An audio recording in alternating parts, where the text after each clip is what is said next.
Hello mga ka-immortal, kung ikaw ay mahilig sa mga ganitong video, huwag kalimutan mag-subscribe sa akin YouTube channel at pakipindot na rin ang notification bell para lagi kang update sa aking mga video.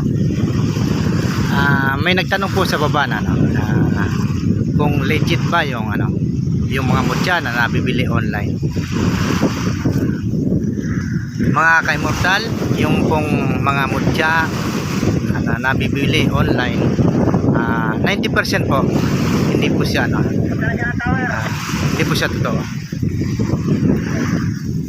Kasi po ang mutya po, kung ikaw po ay makakakuha ng mutya, lalo pat napakarare nito, napakabihira, halos siguro kahit ikutin mo yung buong mundo, kahit naka 10 salin pang yung lahi, hindi ka makakakita ng mutya basta-basta. Tapos ibibenta mo lang ba yung mutya kapag ito ay nakuha mo? Kaya po yung mutya po na nabibili online, hindi po yung totoo.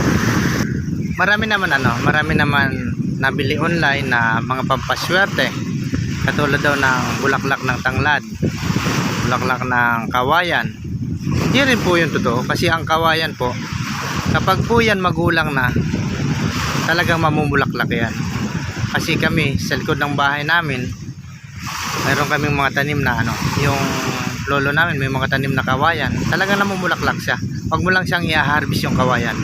Yun naman tanglad, namumulaklak din po yan. Kapag huwag mo lang siyang kukuhanan ng tanglad, basta hayaan mo lang siya, pagkatanim mo, bago man yan mag 2 taon, mamumulaklak talaga yan. Kaya po normal lang sa tanglad yung namumulaklak, kaya po hindi po talaga siya pampaswerte. Pati po yung kawayan, kasi normal na mamulaklak sila.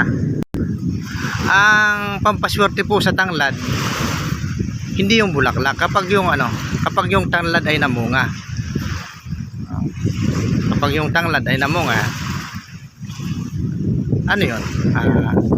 Pampaswerte yun. Tapos yung kawayan naman, kapag nakakita ka ng bunga, pampaswerte yun.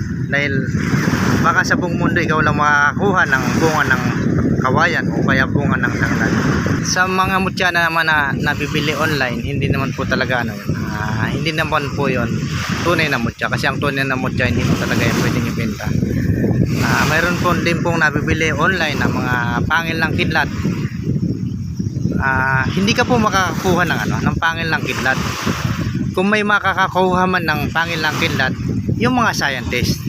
Pero kahit scientist pa, nakatutok pa sa kanila yung radar, yung satellite, hindi nakikita ng scientist na may pangil ang kidlat. Pero yung mga engkanto, mga espiritu, kaya nila yun madidik ng kanilang mga instrumento. May mga instrumento yung mga scientist, mga science na kayang i-detect yung mga nilalang na hindi natin nakikita. Nadidetect nila yun. Pero yung pangil ng kidlat, hindi naman talaga po totoo yung may pangil ng kidlat. Listed po yan, kasi mismong mga scientists ang magpapatunay na walang pangil ng kidlat. Sa online ka lang makakita ng pangil ng kidlat. Mga scammer lang po yan. Hindi po ako naninira, hindi po ako gumawa ng video para siraan yung mga mutya hunter o yung mga nangahunting ng mga pangil ng kidlat, o kaya yung mga nagtitinda ng mga pampaswerte.